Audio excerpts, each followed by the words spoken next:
Before we get into this video, I would like to hand out a quick warning that overall, this one is going to be kind of a depressing one. It has topics relating to schizophrenia and depression and how they correlate to nostalgia and can affect one's view of it. So if you're not in the proper headspace right now, or simply not wanting to be in a sad one today, you can always come back another day. I won't be mad. So, this is Sage. Let's get into the video essay. One Love.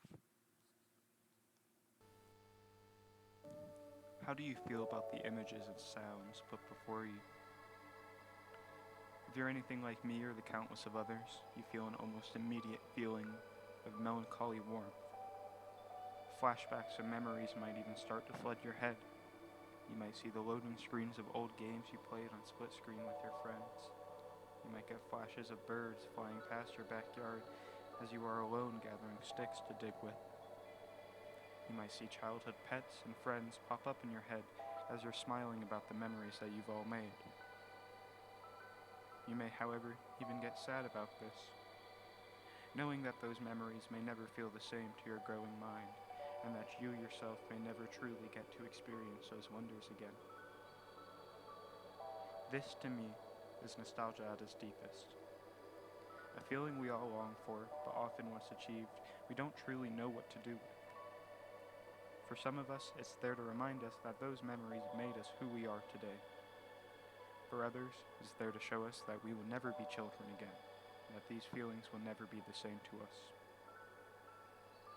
Nostalgia can interact with everyone differently, and I truly do mean everyone. Teenagers as low as 13 years old have been shown to experience nostalgia, and I myself have been finding myself longing for that feeling I had as a child. And allow me to get deep here for a second if you don't mind. I'm a 19-year-old, but as well, I'm a schizophrenic 19-year-old, so my nostalgia often relates to times before I felt this had a hold on aspects of my life. Times when I could play a game and I would feel that the game doesn't notice me. Times where even as a kid, I enjoyed the solace of solitude. My nostalgia relates to a time of peace and clarity that I had as a child before I developed this disorder.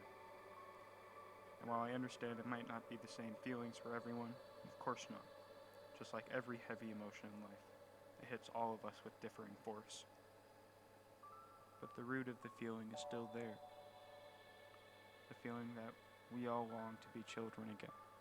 That we all long for the innocence we had, to see the saturations in the colors and the world around us that has long faded as most of us feel. But even I get conflicting thoughts on this all the time. We're surrounded by bright colors, bright lights, bright mascots, bright buildings. Everything now seems so doused in saturation. So why is this so different now?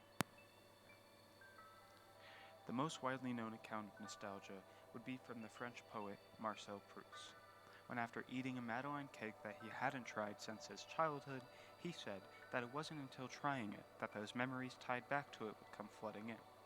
This is how he described his idea of why. Quote, "The sight of the little Madeleine had recalled nothing to my mind before I tasted it. Perhaps because I had so often seen such things in the interval without tasting them on the trays in the pastry cook's windows, that their image had disassociated itself from those Cambrai days to take its place among others more recent." End quote.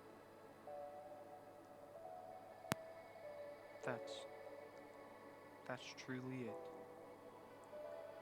The root of this feeling is forgetting. The thing we all fear most, the inevitable, is forgetting. Those actions we took as a kid, the games we played, the food we ate, the music we listened to, it all became one and the same.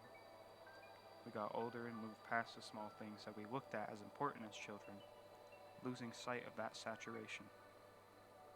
And for young adults transitioning into full adults, responsibility soon overshadows all of our color. As we grow even older, we come across those childhood things in due time, thinking to ourselves, where have I seen this before? And our nostalgia gets mixed with deja vu, and we further lose sight of what made us the people we are. Our nostalgia. those beginning experiences we all held, those memories we all shared. For those like me and my sister's friends, most of your time was outside, hearing that bird we all love, feeling the water hose hit your face as the Florida sun beats down on your lawn, then to return inside to play a few rounds of Smash Melee. Or it could be those late nights that you'd stay up waiting for the next day so you could play in that crisp northern snow, then to return inside after that for a cocoa and dinner. Those memories made us. And without nostalgia, we will forever forget our root. While forgetting our roots is the root for nostalgia.